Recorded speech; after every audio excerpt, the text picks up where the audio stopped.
Postal oats மாறி இருக்கு அப்படின்னு தேர்தல் ஆணையத்துக்கு புகார வந்து பெரிய கருப்பன் குடுக்குறாரு அப்படின்னு வச்சுப்போம். உடனடியா அத வந்து ரிட்ரைவ் பண்ணி அந்த பர்ட்டிகுலர் டாக்குமெண்ட்ட, அந்த கடிதத்த, அது உள்ளுக்குள்ள இருக்கிறத செக் பண்ணிறலாம்.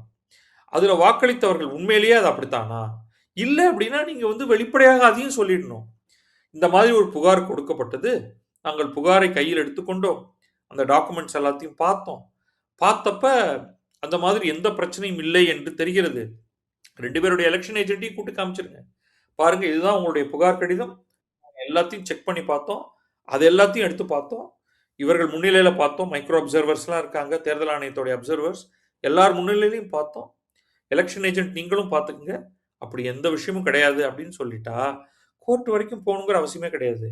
1 வாக்கு, 5 வாக்கு, 10 வாக்கு, 100 வாக்கு அப்படிங்கிறதெல்லாம் எக்கச்சக்கமான ரிசல்ட் இந்த தடவையே வந்திருக்கு. 1 வாக்குல ஒருத்தர் தான் வந்திருக்கு. பட் 3 டிஜிட் வாக்குகள். அதுல வந்து பல கான்ஸ்டிட்யூயன்சிஸ் வந்திருக்கு. அப்ப இது எல்லாத்தையுமே சேலஞ்ச் பண்ணிட்டு இருக்க முடியுமான்னா முடியும். அதுதான் வந்து நமக்கு அது உரிமையாக கொடுக்கப்பட்டிருக்கு. தேர்தலில் நிற்பவர்களுக்கு ரொம்ப குளோஸா ஒரு எலக்ஷன் இருக்கும் பொழுது, முதல்லயே அத ஒரு ரீகவுண்டிங்கே பண்ணுவாங்க. அது தேர்தல் ஆணையம் தானாகவே பண்ணிடும். அப்படியும் அதுக்கு மேல நீங்க சேலஞ்ச் பண்ணி கோர்ட்க்கு போலாம். ஆனா அது ஒரு எலக்ஷன் பெட்டிஷனாக இருக்கணும்.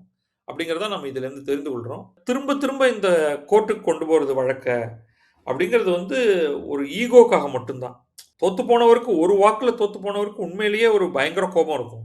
இதெல்லாம் வந்து சகஜமா எடுத்துக்கணும். சரி அடுத்த தேர்தல். இவ்வளவு தூரம் பெரிய கருப்பன் ஜெயிக்காத தேர்தலா?